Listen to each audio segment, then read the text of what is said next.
হযরত নূহ আলাইহিস সালাম, যিনি দীর্ঘ ৯৫০ বছর ধরে নিজ জাতিকে দাওয়াত দিয়েছিলেন তাওহীদের।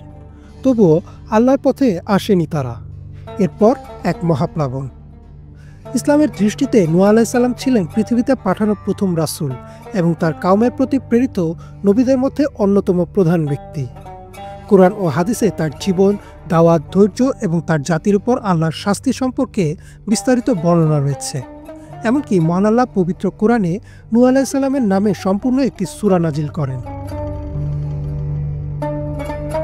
নূহ আলাইহিস সালামের আগের সময়কালে মানুষ এক আল্লাহকে বিশ্বাস করত, কিন্তু ধীরে ধীরে তারা বিভিন্ন মূর্তি পূজা শুরু করে।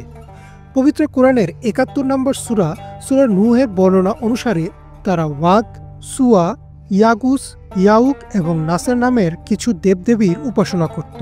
এই পরিস্থিতিতে আল্লাহ নূহ আলাইহিস সালামকে নবী হিসেবে পাঠান এবং তিনি তার জাতিকে এক আল্লাহর ইবাদতের দিকে আহ্বান জানান।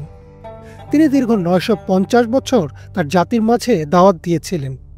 গোপনে ও প্রকাশ্যে, দিন ও রাতে সর্বদা মানুষকে আল্লাহর দিকে আহ্বান জানিয়েছেন। কিন্তু অধিকাংশ লোক তার আহ্বান প্রত্যাখ্যান করে, বরং তারা তার সঙ্গে উপহাস করত।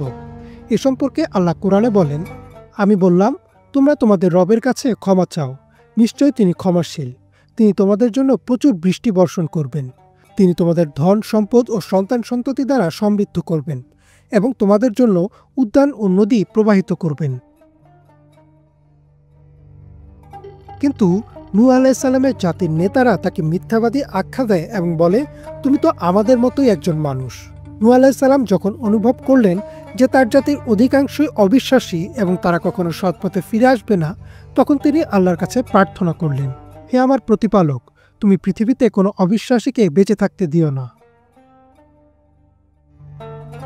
আল্লাহ তার দোয়া কবুল করলেন এবং তাকে আদেশ দিলেন এক বিশাল নৌকা তৈরির জন্য।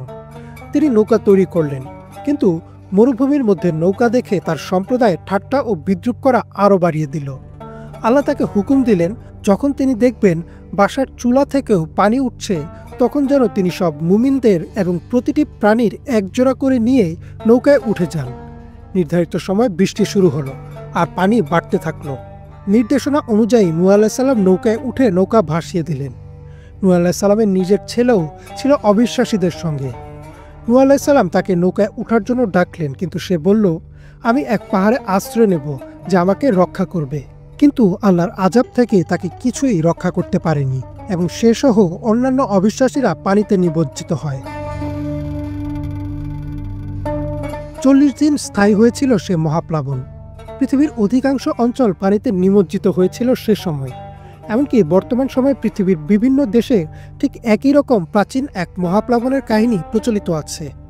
৪০ দিন পর নূহ আলাইহিস সালামের নৌকা থামল বর্তমান তুরস্কের আরারাত পর্বতে।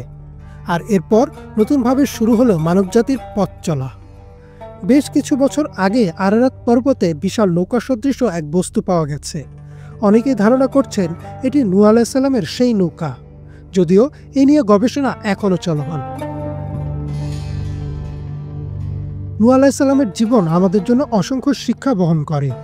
তিনি ছিলেন এক অনন্য ধৈর্যশীল নবী, যিনি দীর্ঘ সময় সত্যের দাওয়াত দিয়েছিলেন। তবুও জাতির অধিকাংশ তাকে প্রত্যাখ্যান করেছে। তার জীবনের মাধ্যমে আমরা বুঝতে পারি যে সত্যের পথে অটল থাকা এবং আল্লাহর উপর পূর্ণ বিশ্বাস রাখাই একমাত্র মুক্তির উপায়। ইমরান মাহমুদ, বাংলা ভিশন।